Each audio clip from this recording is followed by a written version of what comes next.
दोस्तों ये स्टोरी का 48वां भाग है। अगर आपने इस स्टोरी के पिछले वाले भाग नहीं देखे हैं तो हमने प्लेलिस्ट में मेंशन कर दिया, आप जाकर के चेकआउट कर सकते हैं। सांझ तो बस सुबह रही थी, उसे दिव्यांश से बहुत डर लग रहा था। सौर्य ने सांझ की कमर को रब करते हुए कहा, देखो सांझ, डरते नहीं हैं, कोई कुछ नहीं कहेगा। मैं हूं ना तुम्हारे पास। लेकिन सांझ का डरना कम ही नहीं हो रहा था।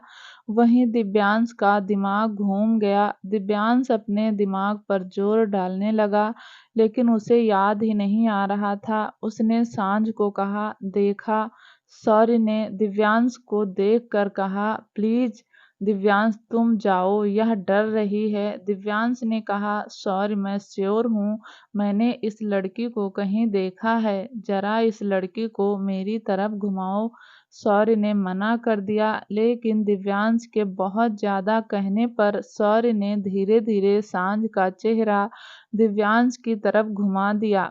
दिव्यांश ने हल्का झुककर सांझ को देखते हुए कहा, क्या नाम है तुम्हारा? सांझ कुछ नहीं बोली। दिव्यांश ने कहा, अच्छा देखो, डरने की जरूरत नहीं है, मैं तुम्हें नुकसान नहीं पहुंचाऊंगा, बल्कि मैं तो तुम्हारे लिए बहुत सारी चॉकलेट लेकर आऊंगा।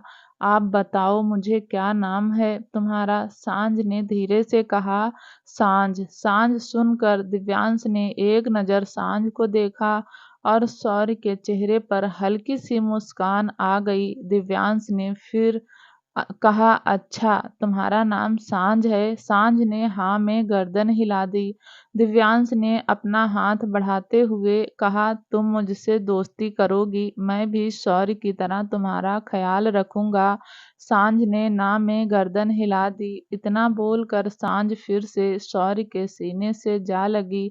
शौर्य ने भी अपनी बाहें सांझ पर कसते हुए कहा, बस कर दिव्यांश। दिव्यांश ने कहा, तू टेंशन मत ले, इस लड़की के बारे में पता लगाते हैं। मुझे सच में याद है, मैंने इस लड़की को पहले भी कहीं देखा है, लेकिन कहाँ देखा है यह याद नहीं आ रहा। पार्टी अभी भी चल रही थी और सब अभी भी डांस कर रहे थे। वहीं वंशिका और वरदान भी एक दूसरे के साथ डांस कर रहे थे, लेकिन वंशिका वरदान के साथ बिल्कुल भी कंफर्ट फील नहीं कर रही थी। वरदान का तो मन बिल्कुल भी वंशिका को छोड़ने का नहीं था, इसलिए वह जानबूझकर वंशिका के साथ डांस कर रहा था। और तभी पार्टी हॉल में रणविजय सिंह की एंट्री हुई। रणविजय सिंह राणा के पीछे सरफराज खड़ा था और एक तरफ बलराज। रणविजय सिंह को वहां देखकर शिवाय ने डीजे वाले की तरफ देखा और डीजे वाले ने गाना बंद कर दिया। रणविजय सिंह ने ताली बजाकर कहा, क्या बात है मिस्टर वरदान सिंह रजावत, दूसरे की बीवी को बाहों में लेकर डांस कर रहे हो? लगता है तुम्हें शर्म बिल्कुल नहीं आती। रणविजय की ताली की आवाज सुनकर वरदान और वंशिका दोनों रणविजय की तरफ देखा। वंशिका ने जैसे ही रणविजय की तरफ देखा, डर से कांपने लगी। उसके साथ हुए अत्याचार उसे एक एक करके याद आने लगे। वंशिका को लगा जैसे उसका सिर दर्द से फट जाएगा। उसने कसकर वरदान की बाजू पकड़ ली। रणविजय सिंह वरदान के सामने आकर बोला, तुम जिसे बाहों में लेकर झूल रहे हो वह मेरी बीवी है, तो बेहतर होगा कि मुझे मेरी बीवी दे दो। मैं यहाँ कोई लड़ाई करने नहीं आया, बल्कि लीगल तरीके से अपनी बीवी को अपने साथ ले जाने आया हूँ। वहीं सरफराज, जो कि वरदान का पहले से ही दुश्मन था, वह वंशिका को ऊपर से नीचे तक घूर रहा था। वरदान को गुस्सा आ गया और उसने एक झटके में सरफराज की गर्दन को पकड़ते हुए कहा, तुम्हारे यहाँ आने की हिम्मत कैसे हुई? तुमने पता नहीं किया कि यह मेरा घर है। अब तुमने कुत्तों की गुलामी करनी शुरू कर दी। वरदान के हाथ सरफराज पर कसते जा रहे थे। रणविजय सिंह ने वरदान के हाथ को पकड़कर सरफराज की गर्दन को छुड़ाने की कोशिश की, लेकिन वरदान की ताकत के सामने रणविजय सिंह की ताकत बहुत कम थी। वहीं सिवाय दिव्यांश, हर्षवर्धन, सब वरदान को ही देख रहे थे। तीनों ही हैरानी से वरदान को देख रहे थे। तीनों को यकीन नहीं था कि शांत दिखने वाला आदमी को इतना गुस्सा भी आ सकता है।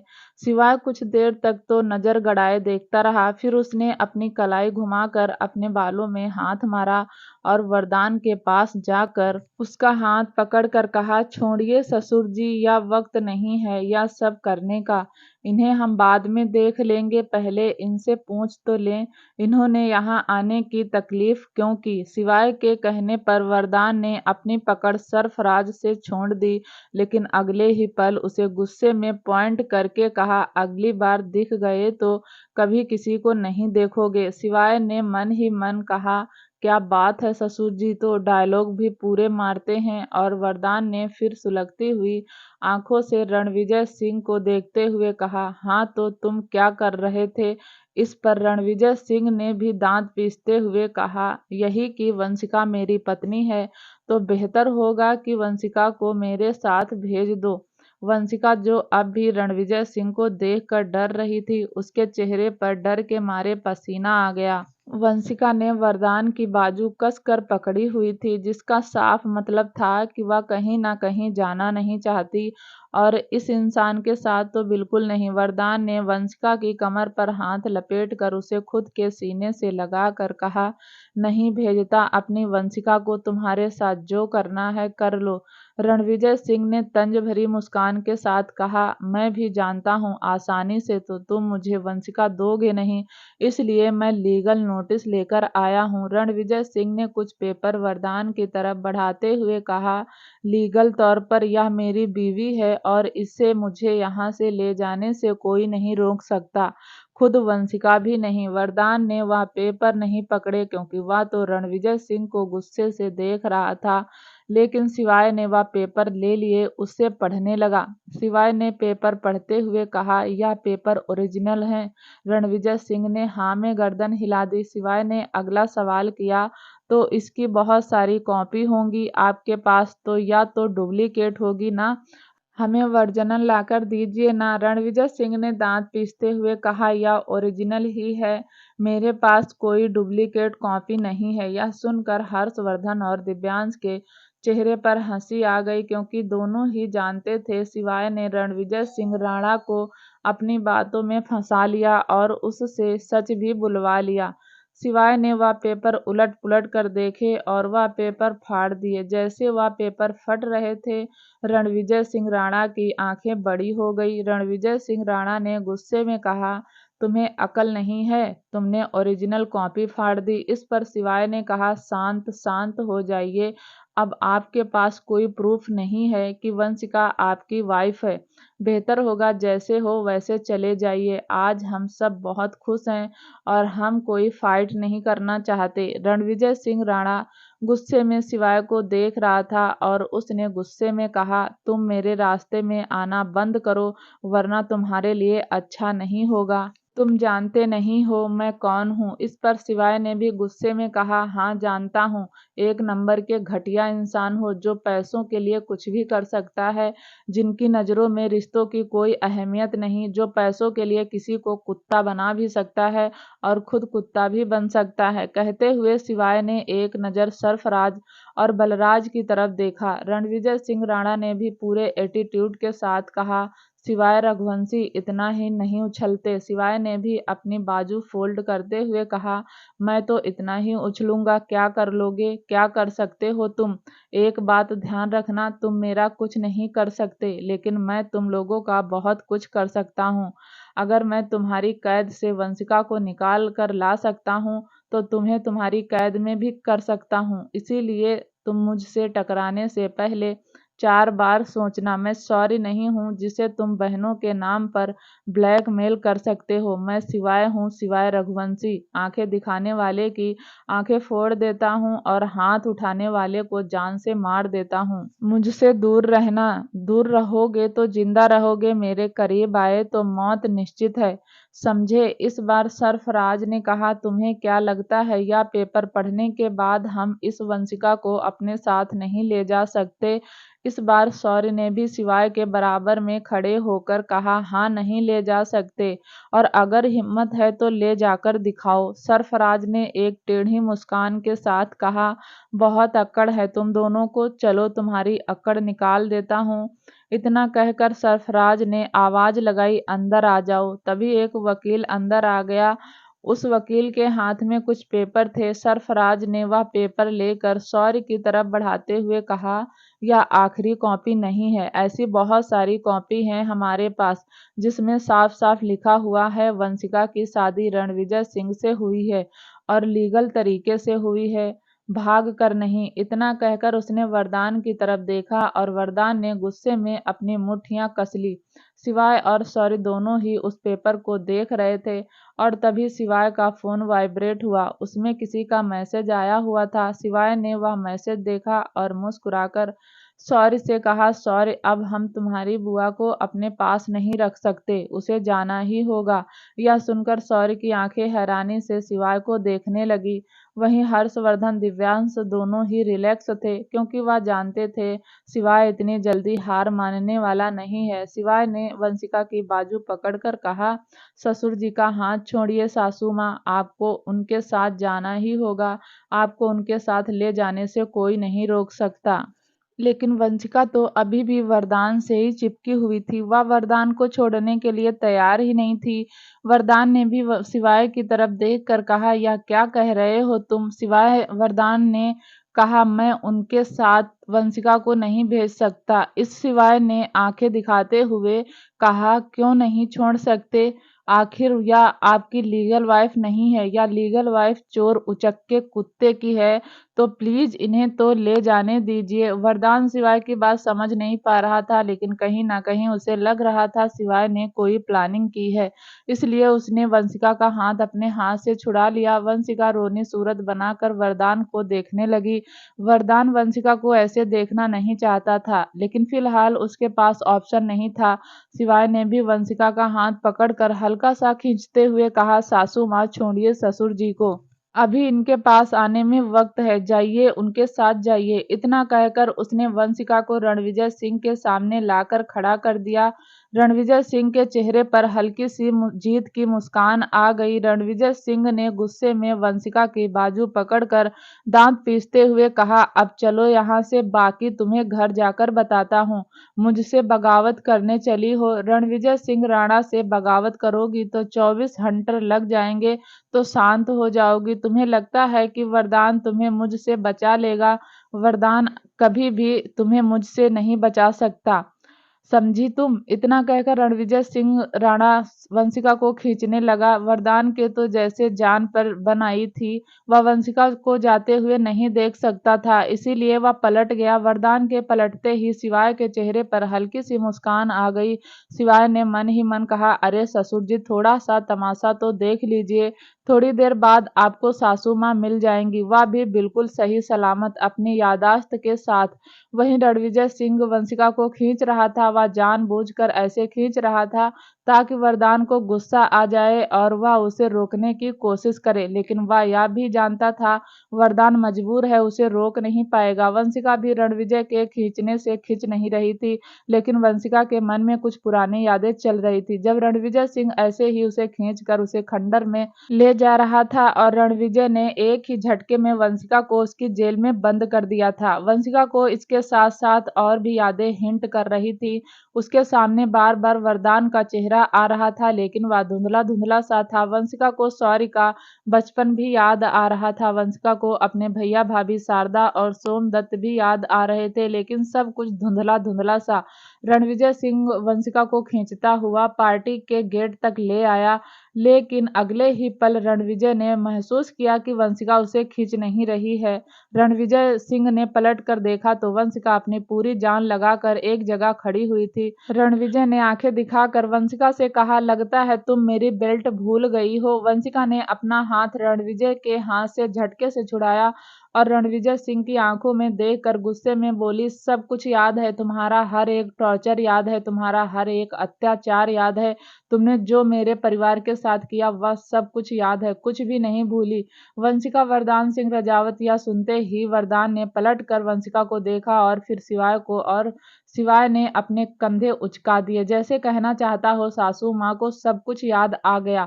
वहीं रणविजय सिंह ने फिर से वंशिका को गुस्से में देखा तो वंशिका ने खींचकर एक थप्पड़ रणविजय सिंह के गाल पर जड़ दिया और फिर पॉइंट करके बोली, पहले मैं अकेली थी, बेबस थी, मजबूर थी, लेकिन अब मेरी मजबूरी खत्म हो गई। रणविजय सिंह गुस्से में कुछ रिएक्ट करता उससे पहले ही वंशिका ने दोनों हाथों से रणविजय सिंह को धक्का दे दिया और भागती हुई वरदान के पास आने लगी। जैसे जैसे वंशिका वरदान के करीब आ रही थी, वरदान की बाहें भी खुल रही थी और वंशिका उन बाहों में समा कर रोते हुए बोली, रजावत साहब आप आए क्यों नहीं। वरदान ने वंशिका को अपनी बाहों में समेट लिया और फिर अपनी पकड़ मजबूत करते हुए कहा, आया था वंशिका, पिछले 18 साल से तुम्हें ढूंढ रहा हूँ। वंशिका तो फूट फूट कर रो रही थी। वंशिका जितना रोती वरदान की बातें उतनी ही मजबूत होती।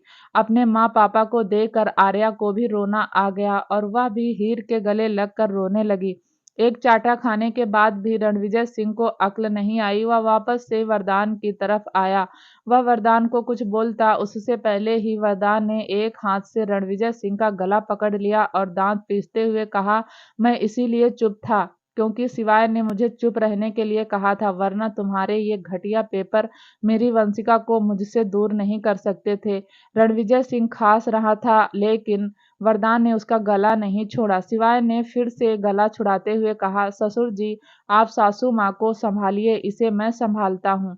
शिवाय ने रणविजय सिंह के कॉलर को पकड़कर उसे हिलाते हुए कहा, अब मेरी बात सुन, सासू माँ की शादी ससुर जी से पहले हुई थी तो इलीगल शादी तुम्हारी हुई ना कि ससुर जी की। अब मुझे पता है कि तुम मुझे प्रूफ मांगोगे तो मैंने उसका इंतजाम भी किया हुआ है। शौर्य ने रणविजय सिंह के हाथ में कुछ पेपर थमाते हुए कहा, यह वह पेपर है जिसमें साफ साफ लिखा हुआ है कि मेरी बुआ वंशिका की शादी मेरे फूफा वरदान से हुई है, तो तुम्हारी शादी तो इलीगल हुई। सरफराज आ गया और उसने शिवाय को पॉइंट करके कहा, हम यहाँ बात खत्म नहीं करेंगे, कोर्ट तक लेकर जाएंगे। शिवाय ने आईब्रो चढ़ाकर कहा, हाँ ले जाओ, तुम्हें क्या लगता है कोर्ट में बस शादी का फैसला होगा और भी बहुत सारी बातें बाहर निकल कर आएंगी।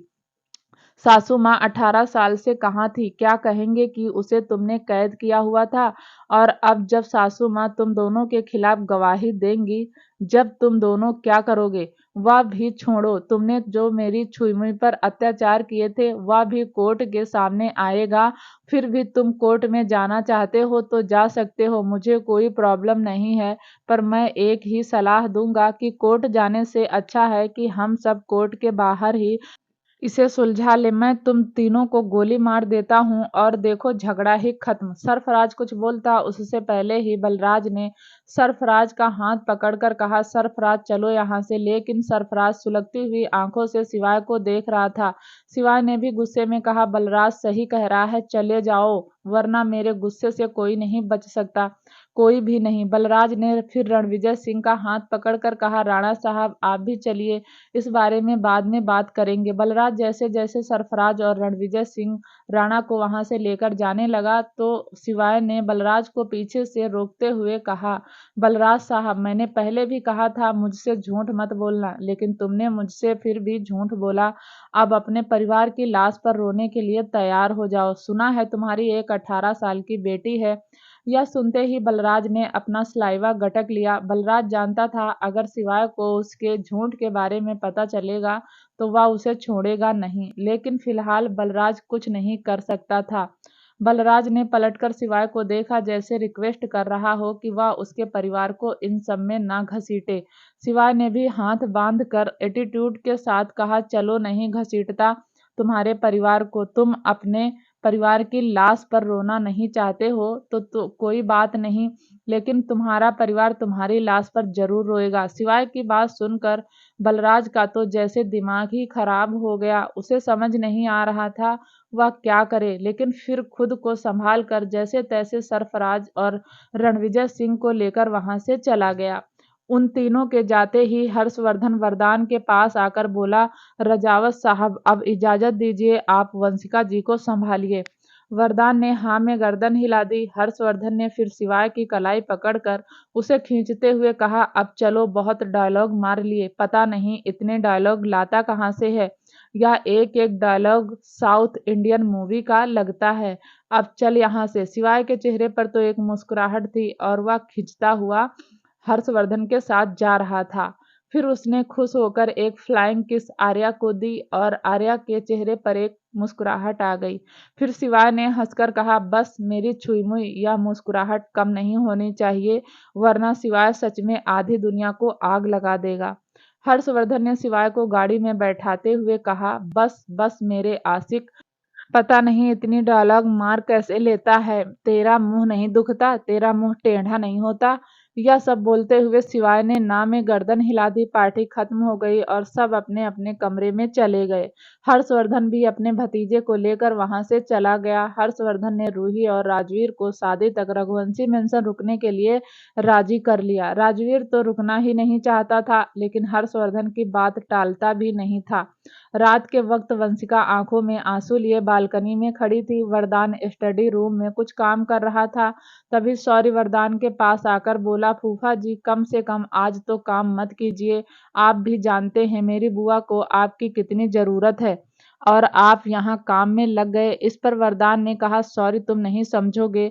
सौरी ने कहा, मैं कोई बच्चा नहीं हूँ जो समझूंगा नहीं। आप मुझे बताइए, मैं देख रहा हूँ जब से पार्टी खत्म हुई तब से आप स्टडी रूम में ही हैं। आखिर आपके और बुआ के बीच क्या हुआ है? वरदान चेयर से खड़ा होकर बोला, तुम्हें क्या लगता है मैं वंशिका के पास जाऊंगा और वंशिका मुझे आकर गले लगा लेगी? ऐसा कुछ नहीं होगा। सौरी वह मुझे 18 साल की शिकायत करेगी और मेरे पास उसकी शिकायतों का कोई जवाब नहीं होगा। मैं मानता हूँ मैंने बहुत कुछ सहा है, लेकिन मेरी वंशिका ने मुझसे ज्यादा सहा है। सच कहूँ तो मेरे अंदर हिम्मत ही नहीं है वंशिका को फेस करने की। सॉरी बोला, फूफा जी इस डर से आप मेरी बुआ को अकेला तो नहीं छोड़ सकते।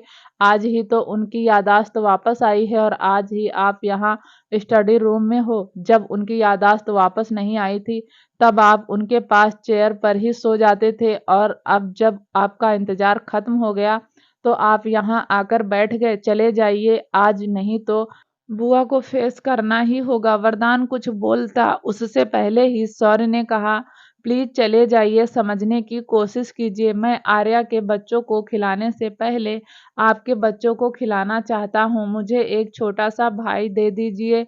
यह सुनकर वरदान हैरानी से सौर्य को देखने लगा और फिर उसके चेहरे पर एक हल्की सी मुस्कान आ गई। सौर्य ने जैसे जैसे तैसे वरदान को धकेल कर वंशिका के कमरे में भेज दिया। वंशिका अब भी बालकनी में खड़ी हुई थी। वंशिका आज बहुत रोई थी। अब तो उसके आंसू भी सूख चुके थे। उसका इंतजार खत्म हो गया था। उसकी बेटी, उसका सौर्य, उसकी दृष्टि, सब कुछ मिल गया था, खासकर उसके रजावत साहब। वरदान धीरे कदमों से वंशिका के पीछे जाकर खड़ा हो गया। वरदान कुछ बोलता उससे पहले ही वंशिका ने पलटकर वरदान को गले लगा लिया और फिर से सिसकने लगी। वरदान ने भी अपनी पकड़ मजबूत करते हुए कहा, वंशिका अब तो सब कुछ ठीक हो गया है, अब क्यों रो रही हो? वंशिका ने कोई जवाब नहीं दिया, वह बस रो ही रही थी। वरदान ने वंशिका के बालों को चूम कर कहा, वंशिका ऐसा नहीं है कि तुम ही 18 साल मेरे बिना तड़पती हो। मैं भी तुम्हारे बिना जी नहीं पा रहा था। कहाँ कहाँ नहीं ढूंढा मैंने तुम्हें, लेकिन तुम मुझे मिली ही नहीं। तुम्हारे बिना एक एक दिन कैसे कटता था मैं ही जानता था। मुझे तो यह भी नहीं पता था मेरा बेटा है या बेटी, लेकिन शिवाय ने मुझे एक कंप्लीट फैमिली दे दी। वंशिका शिकायत करना है तो कर लो, मुझे मारना है तो भी मार लो, लेकिन रो कर मुझे कमजोर मत बनाओ। मेरी वजह से तुम पहले ही बहुत रोई हो, अब एक और आंसू तुम्हारी आंखों में बर्दाश्त नहीं कर पाऊंगा। वरदान ने वंशिका का चेहरा थोड़ा सा ऊपर किया तो वंशिका ने रोते हुए कहा, मुझे रणविजय सिंह राणा की लाश देखनी है। वरदान ने भी एक जुनून के साथ कहा, जल्द देखोगी। वंशिका अभी कुछ नहीं बोली। वरदान के सीने में छुपी हुई रोती रही। कुछ देर दोनों ऐसे ही खड़े रहे। वरदान ने वंशिका को गोद में उठाया और बेड पर ले आया और फिर उसके पास लेटकर उसे खुद से सटाकर उसका सिर सहलाने लगा। धीरे धीरे वंशिका रोते रोते सो गई। रघुवंशी मेंशन रजावत हाउस से आने के बाद सब थक गए थे और सब अपने अपने कमरे में चले गए। रूही और राजवीर को मजबूरन एक ही कमरे में रहना पड़ा। हर्षवर्धन, उसके भतीजे और राजवीर सब स्टडी रूम में काम ही कर रहे थे, किसी प्रोजेक्ट को लेकर डिस्कस कर रहे थे। उन सब की मीटिंग करीब 2 घंटे तक चली। हर्षवर्धन ने टाइम देखा तो रात के 1 बज गए थे। हर्षवर्धन ने कहा, चलो अब जाकर सब लोग सो जाओ।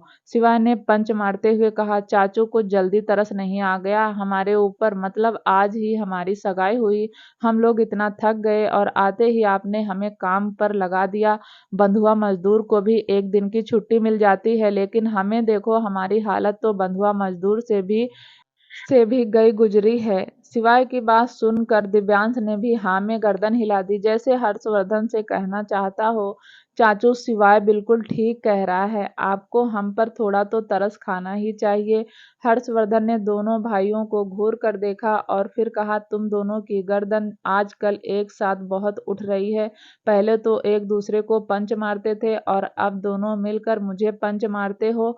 अगर ज्यादा चू चापड़ की तो शादी 2 महीने पीछे खिसका दूंगा, इसीलिए चुपचाप जाकर आराम करो। हर्षवर्धन ने फिर शिवाय को देखकर कहा, और तुम्हें पता भी है बंधुआ मजदूर किसे कहते हैं? बंधुआ मजदूर लग्जरी लाइफ नहीं जीता, महंगी महंगी गाड़ियों में नहीं घूमता, या जो तुम लोगों ने एक स्टैंडर्ड मेंटेन करके रखा है या आसमान से नहीं टपका, इसे तुम्हारे बाप ने मेहनत से अचीव किया है और हमें उनकी अचीवमेंट को संभाल कर रखना है। शिवाय ने हर्षवर्धन के कंधे पर हाथ मारकर कहा, अरे चाचू, मैं तो मजाक कर रहा था, आप तो भारी भारी डायलॉग मारने लगे। हर्षवर्धन ने सबको देखकर कहा, बस अब कोई मस्का नहीं, जाकर अपने अपने कमरे में आराम करो। सब चुपचाप अपने अपने कमरे में चले गए। वहीं राजवीर भी जब अपने कमरे में गया तो रूही सो रही थी। रूही बेड पर सो रही थी। राजवीर ने आसपास नजर घुमाई तो वहां एक छोटा सा सोफा था। राजवीर ने एक नज़र उस सोफे को देखा और फिर खुद से राजवीर ने कहा, मैं इतने से सोफे पर कैसे सोऊंगा, लेकिन सोना तो पड़ेगा ही, ऑप्शन भी नहीं है। राजवीर ने कवर्ड में से लोअर टी शर्ट निकाला और वॉशरूम में चला गया। चेंज करने के बाद राजवीर जैसे तैसे उस सोफे पर एडजस्ट होकर लेट गया। राजवीर बहुत थक गया था, लेकिन वह उस छोटे से सोफे पर सो नहीं पा रहा था। राजवीर उस छोटे से सोफे पर ही बार बार करवट ले रहा था। उसके आधे पैर तो सोफे से बाहर लग रहे थे। उसे इस वक्त रूही पर गुस्सा भी आ रहा था और अपनी हालत पर तरस भी आ रहा था। तभी रूही ने एक आलस भर कर अंगड़ाई ली और उसकी आंखें खुल गई। उसने राजवीर को देखा तो सोफे पर स्ट्रगल कर रहा था। रूही के चेहरे पर हल्की सी मुस्कान आ गई। रूही खुद से बोली, यह शादी करनी ही नहीं थी, बस अब सो जाओ। छोटे से सोफे पर रूही अपनी बात बोलकर करवट लेकर फिर सो गई, लेकिन अब उसकी आंखों में नींद उड़ चुकी थी। वह बेशक राजवीर को कितना भी इग्नोर करने की कोशिश करती थी, लेकिन राजवीर की पर्सनालिटी के आगे उसे अपनी हार माननी ही पड़ी। रूही को अपने ऊपर गुस्सा आने लगा, क्योंकि रूही इतना तो समझ रही थी कि राजवीर की अच्छाई उस पर हावी हो रही है। राजवीर बिना कुछ कहे ही रूही के दिल में अपनी जगह बना रहा था। रूही बेड से उतरी और पैर पटककर राजवीर के पास गई। राजवीर ने इस वक्त एक पतली सी चादर से अपना चेहरा ढका हुआ था। रूही ने राजवीर की चादर पकड़ी और खींच लिया। यह देखकर राजवीर भी चिढ़ गया। राजवीर ने कहा, क्या कर रही हो रूही, सोने दो। इस पर रूही ने हाथ बांध कर कहा, इस पर सो भी पा रहे हो? राजवीर ने कहा, तुम्हें क्या प्रॉब्लम है? कोशिश तो कर रहा हूं ना, जाकर सो जाओ। रूही अपने दांत पीसते हुए बोली, यही तो प्रॉब्लम है, मैं तुम्हें ऐसे नहीं देख सकती। अब चुपचाप उठो और जाकर बेड पर सो जाओ। और तुम कहाँ सोओगी? राजवीर ने पूछा। रूही बोली, मैं सोफे पर। राजवीर ने कहा, रूही बोली, तुम इस पर नहीं सो पाओगी, तुम्हें सोफे पर नहीं सोने की आदत नहीं है। मैं सो जाऊंगा, और वैसे भी हमें यहाँ कई दिन रहना है, तो बेहतर होगा कि तुम ही बेड पर सो जाओ, मैं एडजस्ट कर सकूंगा। रूही को गुस्सा आ गया और वह राजवीर से थोड़ा सा नजदीक गई और राजवीर के चेहरे पर झुककर उसके बाल को पकड़कर उसे उठाते हुए बोली, मेरा दिमाग खराब मत करो, मैंने देख लिया कितना एडजस्ट होकर सो रहे हो। सारा दिन ऑफिस में काम करते हो और अब इस छोटे से सोफे पर सोने की कोशिश कर रहे हो। मेरा दिमाग खराब मत करो, चुपचाप जाकर बेड पर सो जाओ और कल से बेड पर ही सो जाना, मुझे कहना ना पड़े। राजवीर किसी मासूम से बच्चे की तरह उठा और चुपचाप जाकर बेड पर लेट गया और रूही सोफे पर लेट गई। लेकिन राजवीर के परफ्यूम की खुशबू उस सोफे से आ रही थी, जो रूही को अच्छी लग रही थी। रूही ने राजवीर की चादर को भी ओढ़ लिया। उसे चादर में से भी राजवीर की खुशबू आ रही थी। रूही ने भी अपने चेहरे को कवर कर लिया और अचानक ही रूही के चेहरे पर हल्की सी मुस्कान फैल गई। वहीं जब राजवीर बेड पर आया तो उसने सबसे पहले एक अंगड़ाई छोड़ी। राजवीर बहुत रिलैक्स हो गया था क्योंकि सच में वह सोफे पर सो नहीं पा रहा था। गुस्से में ही सही, लेकिन रूही ने उसे एक कंफर्ट जोन दे दिया था। कुछ देर राजवीर रूही के चादर से ढके हुए चेहरे को निहारता रहा और फिर नींद की आगोश में चला गया। रजावत हाउस। वरदान की जब आंख खुली तो वंशिका उसके पास नहीं थी। वरदान हैरानी से उठकर बैठ गया। उसने वाशरूम के गेट की तरफ देखा। वाशरूम का गेट खुला हुआ था, जिसमें साफ जाहिर था कि वंशिका वाशरूम में नहीं है। वरदान ने उठकर बाथरूम में चला गया और तैयार होकर नीचे आया। वरदान ने देखा वंशिका नीचे भी नहीं है। अब वरदान को बेचैनी होने लगी। वरदान ने एक एक करके सारे घर में वंशिका को ढूंढ लिया, लेकिन उसे वंशिका कहीं नहीं मिली। अब तो वरदान के दिल की धड़कनें भी डबल स्पीड से भागने लगी। वरदान ने चिल्लाते हुए कहा, सॉरी सॉरी सॉरी। अगले ही पल वरदान के सामने आ गया। वरदान ने पैनिक होकर सॉरी से कहा, वंशिका कहाँ गई? इस पर सॉरी ने कहा, यहीं कहीं होंगी, कहाँ जाएंगी? वरदान ने कहा, नहीं सॉरी, मैंने पूरा घर ढूंढ लिया, लेकिन मुझे वंशिका कहीं नहीं मिली। कहीं वह मुझे छोड़कर तो नहीं चली गई? मैंने तुमसे कहा था कि वह मुझसे नाराज है। कहीं वह नाराजगी में मुझे छोड़कर तो नहीं चली गई? मैं कैसे समझाऊं उसे? मैंने सच में उसे बहुत ढूंढा, वह मुझे मिल ही नहीं रही थी। मुझे क्या पता था कि रणविजय ने उसे कैद करके रखा हुआ है। अब मैं उसे कहाँ ढूंढूं? वरदान की आवाज में एक बेबसी थी। वरदान के आंसू बाहर आने के लिए कह रहे थे, लेकिन वरदान ने उन्हें जैसे तैसे कंट्रोल किया हुआ था। और तभी वरदान और सौर्य के कानों में एक आवाज आई, रजावत साहब, मैं किचन में हूँ। वंशिका की आवाज किचन से आ रही थी। वरदान ने सारा घर ढूंढ लिया था, लेकिन किचन में जाकर नहीं देखा था। वरदान भागता हुआ किचन में गया तो उसने देखा वंशिका नाश्ता बना रही है। वंशिका को देखकर वरदान की तो जैसे सांस ही वापस आ गई थी। वरदान जल्दी से वंशिका के पास गया और उसने उसके हाथ से चाकू लेकर कहा, वंशिका, घर में बहुत सारे नौकर हैं, तुम्हें यह सब करने की जरूरत नहीं है। वंशिका ने कहा, तो क्या मैं अपना घर नहीं संभाल सकती? पहले भी तो यह सब करती थी, तब तो आपने कभी नहीं मना किया था, तो अब क्यों मना कर रहे हो? वरदान ने कहा, पहले की बात अलग थी वंशिका, अभी तुम्हारी तबीयत पूरी तरह से ठीक नहीं हुई है, तुम चलो बाहर। लेकिन वंशिका वरदान के कहने से एक इंच भी नहीं हिली। वरदान कुछ बोलता उससे पहले ही वंशिका ने कहा, रजावत साहब, चुपचाप जाकर डाइनिंग टेबल पर बैठिए, मैं नाश्ता लेकर आ रही हूँ। वरदान फिर से कहना चाहता था कि उसे यह सब करने की जरूरत नहीं है, लेकिन वंशिका ने वरदान को आंखें दिखाई तो वरदान चुपचाप बाहर की तरफ जाने लगा। वरदान किचन के गेट तक ही पहुंचा था कि वंशिका ने फिर कहा, रजावत साहब, यह मत समझना कि मैं आपसे नाराज नहीं हूँ, मैं आपसे बहुत नाराज हूँ। वंशिका के मुंह से नाराज वाली बात सुनकर वरदान के चेहरे पर एक मुस्कुराहट आ गई और उसने धीरे से कहा, मैं मना लूंगा। वंशिका बोली, इस बार नहीं मना पाएंगे। वरदान ने कहा, मना लूंगा। इतना कहकर वरदान डाइनिंग टेबल पर आकर बैठ गया। सौर्य एक बार वरदान का चेहरा देखता और एक बार किचन की तरफ। सौर्य को हंसी आ रही थी, लेकिन उसने जैसे तैसे खुद को कंट्रोल कर लिया था। फिर वह भी आकर डाइनिंग टेबल पर बैठ गया। धीरे धीरे सब आकर डाइनिंग टेबल पर बैठ गए। वंशिका ने सबके लिए नाश्ता डाइनिंग टेबल पर लगा दिया। सौर्य ने नाश्ता देखा तो उसे डेली के नाश्ते से डिफरेंट लगा, जबकि नाश्ता देखकर वरदान के चेहरे पर हल्की सी मुस्कान आ गई, क्योंकि वह सारा नाश्ता वंशिका ने वरदान की पसंद का बनाया था। वरदान ने मन ही मन कहा, नाराज है तब भी मेरे लिए इतना कुछ बना दिया, अगर खुश होती तो क्या पता नहीं क्या क्या करती। वंशिका ने वरदान के दिल की बात समझते हुए कहा, ज्यादा खुश होने की जरूरत नहीं है रजावत साहब, मैंने नाश्ता आपकी पसंद का जरूर बनाया है, लेकिन इसका मतलब यह नहीं कि मैं नाराज नहीं हूँ। सब नाश्ता करने लगे। वरदान भी नाश्ता कर रहा था, लेकिन वंशिका खड़ी थी। वरदान ने हाथ बढ़ाकर वंशिका का हाथ पकड़ा और उसे भी चेयर पर बैठाकर कहा, तुम भी खा लो। वंशिका भी बैठ गई और खाना खाने लगी। वरदान ने आज पूरे 18 साल बाद वंशिका के हाथ का खाना खाया था। वहीं सौर्य ने भी 18 साल बाद ही अपनी बुआ के हाथ का खाना चखा था। सब नाश्ता कर रहे थे, लेकिन आज सब देर तक नाश्ता करते रहे। किसी का भी मन डाइनिंग टेबल से उठने का नहीं था। सब धीरे धीरे नाश्ता कर रहे थे, क्योंकि सबको नाश्ता बहुत स्वादिष्ट लग रहा था। फाइनली सौर्य ने चेयर से खड़े होकर कहा, फूफा जी, ऑफिस नहीं जाना आज? सारा दिन नाश्ता ही करते रहोगे? 2 घंटे बाद लंच का टाइम हो जाएगा। इस पर रजावत साहब ने हल्का सा हंसकर कहा, हाँ तो मैं लंच भी रास्ते में ही कर लूंगा। सौर्य जानता था कि आज वरदान ऑफिस जाने में आनाकानी जरूर करेगा, लेकिन ऑफिस जाना बहुत जरूरी था। सौर्य वरदान के पास गया और उसके हाथ को पकड़ कर उठाते हुए बोला, फूफा जी बस बाकी आस्की घर जाकर कर लेना, आपको अभी ऑफिस जाना जरूरी है। सौर्य की डायरेक्ट बात सुनकर वरदान की आंखें खुल गई। वरदान को सच में यकीन नहीं था कि सौर्य उनसे ऐसी बात करेगा, लेकिन सौर्य ने तो वरदान के सामने खुलकर अपनी बात बोल दी थी।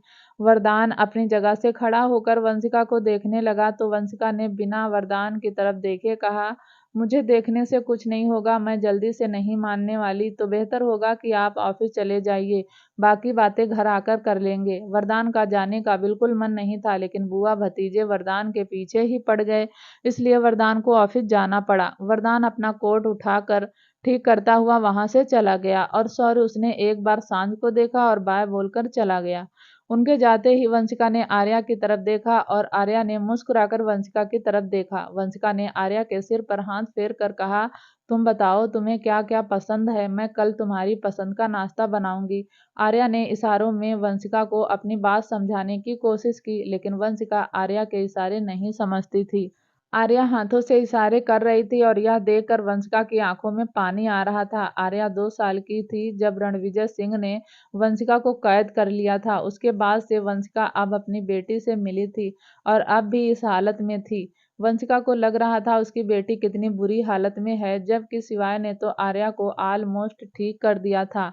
आर्या को ऐसे देखकर वंशिका ने उठकर आर्या को गले लगा लिया और आर्या ने भी अपने हाथ अपनी माँ वंशिका के कमर पर लपेट दिए। वंशिका की आंखों से आंसू टपकने लगे।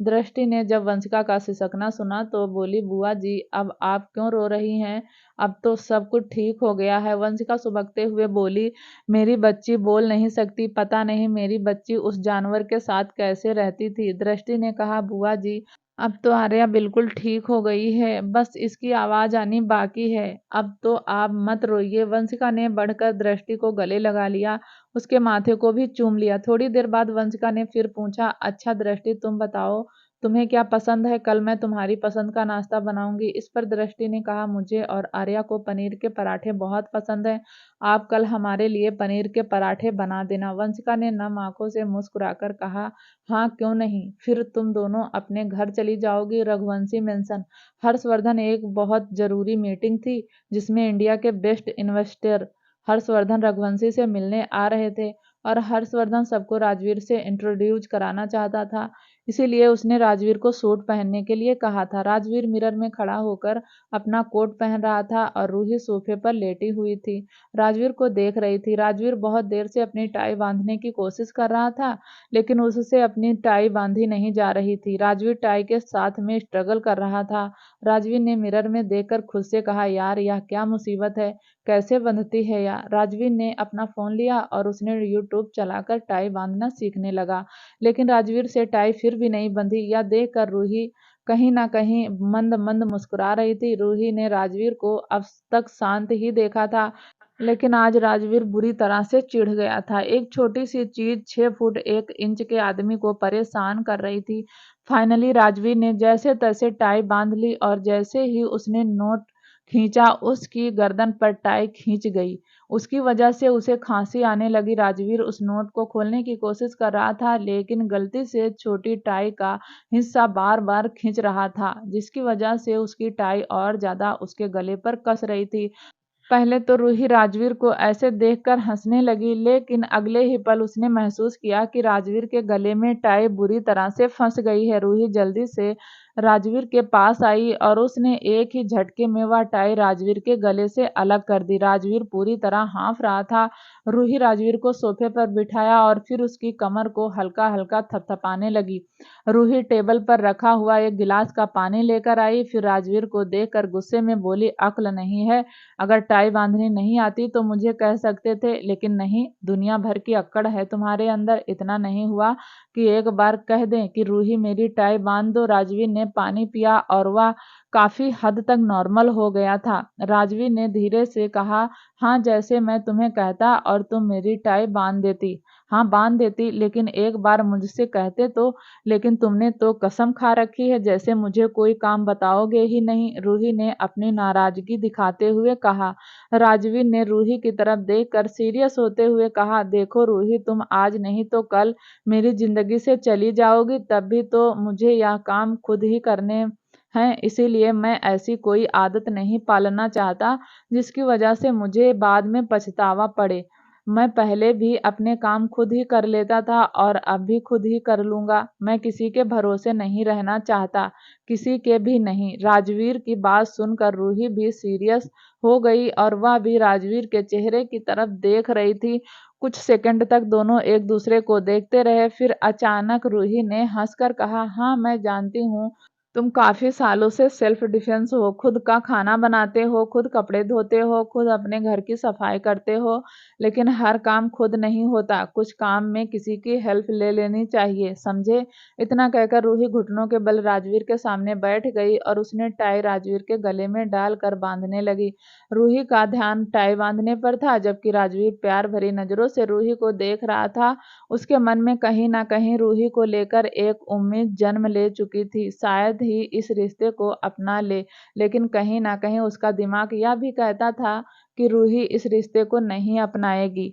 और अगर उसने यह रिश्ता अपना भी लिया तो फिर रूही जैसी लड़कियां इस रिश्ते को दूर तक लेकर नहीं जा सकती, क्योंकि रूही को लग्जरी लाइफ की आदत थी और राजवीर उसे कभी ऐसी जिंदगी नहीं दे सकता था। थोड़ी देर बाद ही रूही ने राजवीर की टाई बांधी और फिर राजवीर की कॉलर ठीक करते हुए कहा, मुझे नहीं लगता कि हमारे रिश्ते को लेकर तुम्हें अपने दिमाग पर इतना जोर डालना चाहिए। अब जाओ ऑफिस। राजवीर अपनी जगह से खड़ा हुआ और जाने लगा। जैसे ही राजवीर गेट तक पहुंचा, उसने पलट कर रूही को देखकर कहा, थैंक यू, फिर वह वहां से चला गया।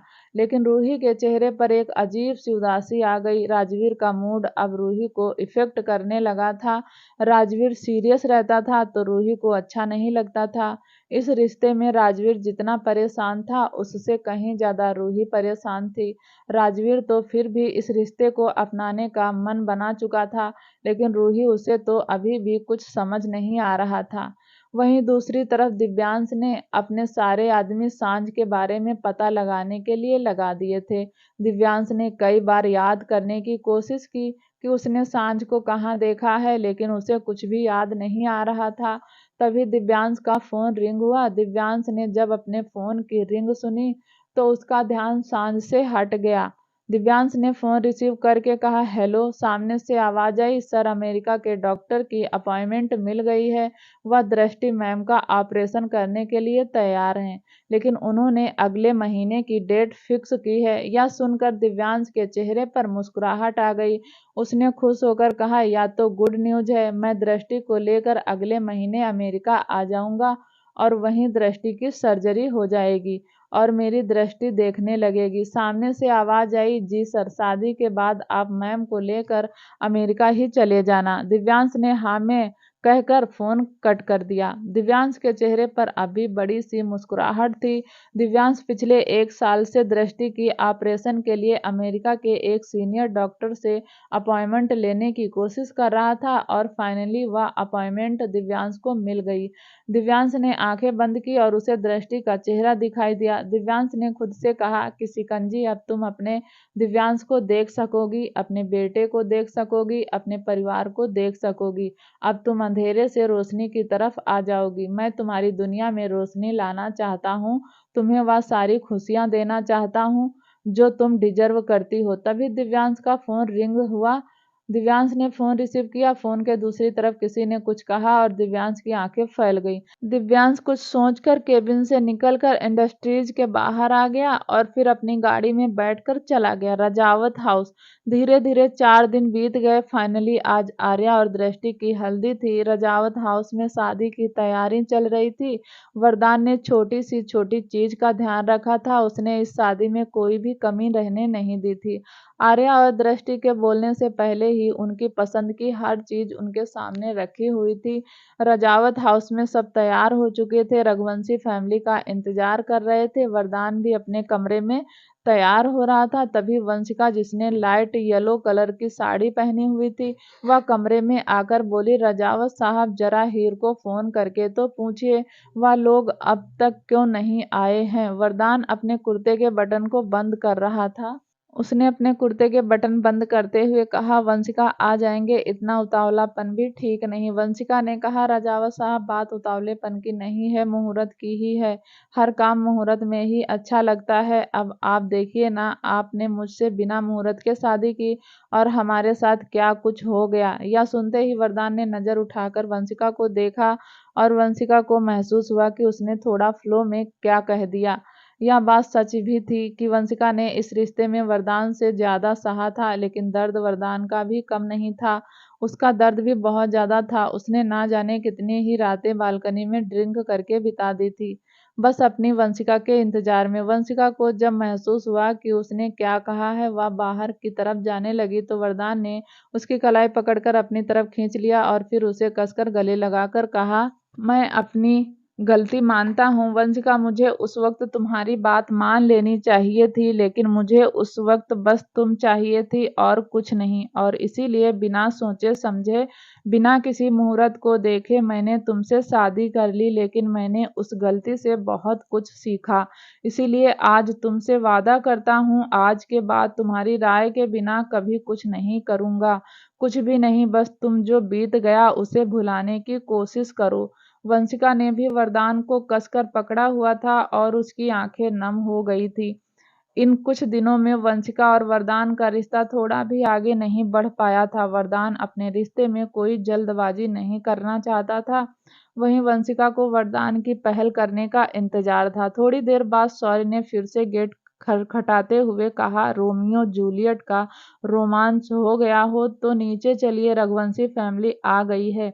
और आप तो जानते हैं ना, सिवाय को वह तो एक सेकंड भी अपनी छुई मुई के बिना नहीं रह सकता।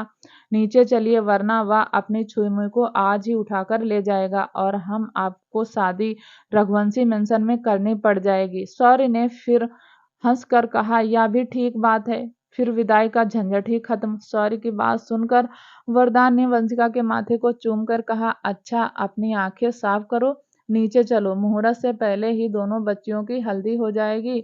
वरदान, वंशिका, सौरी तीनों ही नीचे आ गए। क्या होगा आगे जानने के लिए प्लीज दोस्तों चैनल को लाइक शेयर सब्सक्राइब जरूर करें, ताकि जब भी वीडियो डालें आपको नोटिफिकेशन तुरंत मिले। तब तक के लिए नमस्कार, धन्यवाद।